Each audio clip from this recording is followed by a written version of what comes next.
నల్గొండ జిల్లా దేవరకొండలో ఆందోళన నెలకొంది. అధిక వడ్డీ వ్యాపారి బాలాజీ నాయక్ ఇంటిపై బాధితులు దాడి చేస్తున్నారు. అధిక వడ్డీ ఆశ చూపి డబ్బులు తిరిగి ఇవ్వడం లేదని ఆందోళన చేస్తున్నారు.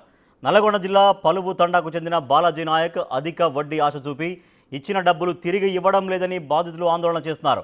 బాలాజీ నాయక్ ఇంటి ముందు ఫర్నిచర్ తగలబెట్టి ధ్వంసం చేస్తున్నారు. 28 రూపాయలు 18 రూపాయలు వడ్డీ చొప్పున దేవరకొండ నియోజకవర్గంతో పాటు పలు ప్రాంతాల నుంచి ఏజెంట్లను నియమించుకొని కోట్లలో డబ్బులు వసూలు చేశాడని వాపోతున్నారు బాధితులు. ఇప్పుడు డబ్బులు ఇవ్వకుండా కనిపించకుండా వెళ్లిపోయాడని బాధితులు ఆందోళన వ్యక్తం చేస్తున్నారు. గత 2 నెలల క్రితం బాలాజీని ఎస్పీ ఆఫీసుకు పిలిపించి వడ్డీ వ్యాపారం మానుకోవాలని మందలించారు. అప్పటి నుంచి బాలాజీ నాయక్ అందుబాటులో లేకుండా డబ్బులు ఇవ్వకుండా ఎగ్గొట్టే ప్రయత్నం చేస్తున్నాడని బాధితులు ఆరోపిస్తున్నారు.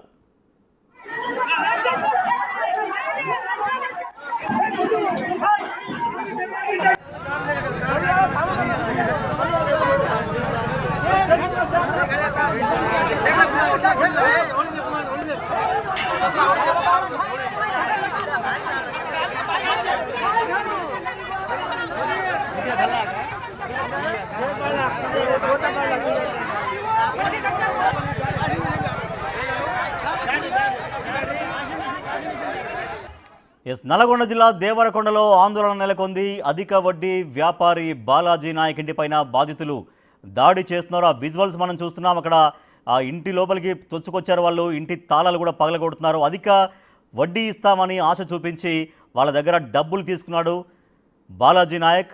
నల్గొండ జిల్లా పలుపు తండాకు చెందిన బాలాజీ నాయక్ అధిక వడ్డీ ఆశ చూపి ఇచ్చిన డబ్బులు మళ్ళీ తిరిగి ఇవ్వడం లేదని బాధితులు ఆందోళన చేస్తున్నారు. బాలాజీ నాయక్ ఇంటి ముందు ఫర్నిచర్ తగలబెట్టారు. అక్కడ ధ్వంసం చేస్తున్నారు. ఇంటి లోపలికి చొచ్చుకెళ్లారు. అక్కడ తాళాలని పగలగొట్టే ప్రయత్నం చేస్తున్నారు.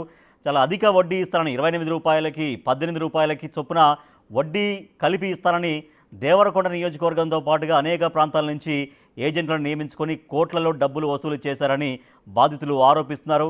మనం చూస్తున్నాం బిగ్ టీవీ స్క్రీన్ పైన అతనే బాలాజీ నాయక్. ఇప్పుడు బాధితులు ఏవైతే ఆందోళన చేస్తున్నారో అతడే అధిక వడ్డీతో తమని మోసం చేశాడని వాళ్ళు చెప్తున్నారు. మా ప్రతినిధి రమేష్ మరింత సమాచారం అందిస్తారు. రమేష్, బాలాజీ నాయక్ ఎప్పటి నుంచి కనిపించకుండా పోయాడని చెప్తున్నారు. దాదాపుగా మొత్తం అక్కడ దేవరకొండ నియోజకవర్గంతో పాటుగా చుట్టుపక్కల ఎన్ని కోట్లలో వసూలు చేసినట్లుగా బాధితులు చెబుతున్నారు?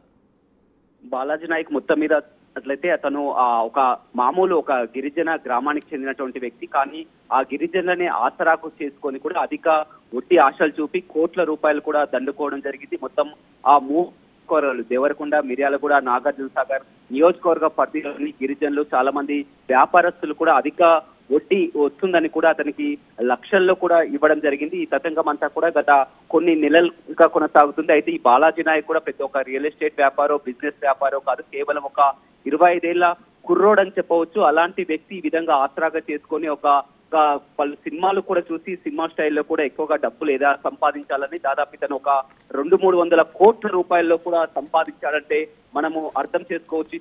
అలాంటి అయితే మొత్తం కూడా ఎవరు వారు పోలీసులకు ఫిర్యాదు చేయడం ఉన్నటువంటి పరిస్థితి కనిపిస్తుంది. ఎందుకంటే 20 రూపాయలు, 30 రూపాయలు, 15 రూపాయలు ఈ విధంగా వడ్డీ ఇళ్ళకి ఇచ్చిండ్రు కాబట్టి కాబట్టి మీరెవరు కూడా పోలీసులకు ఫిర్యాదు చేస్తే కానీ తమ డబ్బులు వస్తాయో రావో అని ఆందోళనతో గత కొన్ని రోజుల నుంచి కూడా ఆందోళన వ్యక్తం చేస్తూ మొన్న ఒక నెల రోజుల క్రితమే జిల్లా ఎస్పీ శరత్ చంద్ర పవన్ కూడా కలవడం జరిగింది. అయితే ఎస్పీ కూడా బాధితులకు న్యాయం చేయాలన్నటువంటి కోణంలో కూడా ఆ బాలాజీ నాయక్ ను తీసుకొచ్చి కౌన్సిలింగ్ ఇచ్చి కూడా బాధితులకు డబ్బులు ఇచ్చేలా ఒప్పందం కూడా చేయడం జరిగింది. త్వరలో కూడా డబ్బులన్నీ చెల్లిస్తానని కూడా చెప్పడం జరిగింది. కానీ నిన్న అదే పక్క గ్రామానికి చెందినటువంటి వ్యక్తి 1 కోటి రూపాయలు కూడా బాలాజీ నాయక్ ఇవ్వడం జరిగింది. కానీ ఇప్పటి వరకు అతని ఆచూకీ లేకపోవడం, ఫోన్ లిఫ్ట్ చేయకపోవడంతో మనస్తాపం చెంది కూడా ఆ వ్యక్తి సూసైడ్ చేసుకొని ఇవాళ చనిపోవడం జరిగింది. అయితే మొత్తం కోపోద్రిక్తులైన గ్రామస్తులు, గిరిజనులంతా కూడా బాలాజీ నాయక్ నివాసానికి వెళ్లి మొత్తం ఇంటిని, ఫర్నిచర్ ని ఎక్కడికక్కడ ఆ తగలబెట్టి ధ్వంసం చేసి ఆందోళన చేస్తున్నటువంటి విజువల్స్ కూడా మనం బిగ్ టీవీ స్క్రీన్ పై చూస్తున్నాం. బాలాజీ నాయక్ మొత్తం కూడా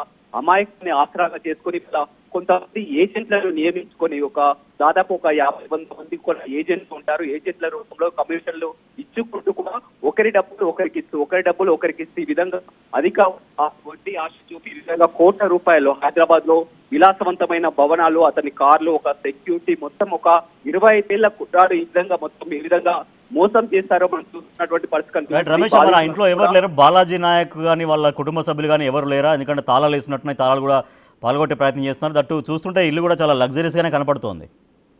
బాలాజీ నాయక్ మొత్తం ఇక్కడ ఊరు సొంత గ్రామం అయినప్పటికీ కూడా అతని కార్యకలాపాలు కానీ ఆఫీసులు అతని నివాసాలన్నీ కూడా హైదరాబాద్ లో ఉంటారు. అతను ఎక్కడ ఉంటారో కూడా ఎవరికి తెలియనటువంటి పరిస్థితి కనిపిస్తుంది. ఒకరికి తెలియకుండా మరొకరి విధంగా ఏజెంట్ల సాయంతో కూడా లక్షల రూపాయలు కూడా ముట్ట చెప్పి దాదాపు ఒక 200-300 కోట్ల రూపాయల వరకు కూడా కొల్లగొట్టినటువంటి పరిస్థితి కనిపిస్తుంది. ఇందులో ప్రజాప్రతినిధులకు కూడా ఎవరికి కూడా బయట చెప్పకుండా ప్రజాప్రతినిధులకు కూడా డబ్బులు ఇచ్చి ఎలక్షన్లలో గెలిపించడం, కొంతమంది పోలీసులకు కూడా మేనేజ్ చేసుకోవడం, ఇవన్నీ కూడా చేసినటువంటి పరిస్థితి కనిపిస్తుంది. కానీ బాధితులు మాత్రం ఇప్పుడు ఏమి చేయలేనటువంటి పరిస్థితి. ఎందుకంటే వారు అధిక వడ్డీ ఆశతో కూడా 10 రూపాయలు 20 రూపాయలకు ఇంట్రెస్ట్ కూడా ఇచ్చి కాబట్టి ఏమైనా కేసు నమోదు చేసినా కానీ ఆ కేసు నిలబడదు, డబ్బులు వచ్చే అవకాశం లేదు. కాబట్టి జిల్లా ఎస్పీ ఒక మానవతా హృదయంతో కూడా అమాయకు మోసపోయినటువంటి బాధితులకు డబ్బులు చెల్లించాలని ఒక నెల రోజుల క్రితమే అతనికి కౌన్సిలింగ్ కి పంపించడం జరిగింది. ఇప్పటి వరకు బాలాజీ నాయక్ ఆచూకీ అయితే లేదు. ఇలా ఎవరైతే బాధితుడు ఆ ఆందోళనతో మొత్తం కూడా సూసైడ్ చేసుకోవడం జరిగిందో ఆ కోపోద్రేకంతో వాళ్ళంతా కూడా ఇల్లును ధ్వంసం చేసినటువంటి పరిస్థితి ఇక్కడ కనపడుతుంది. Right, thank you Ramesh.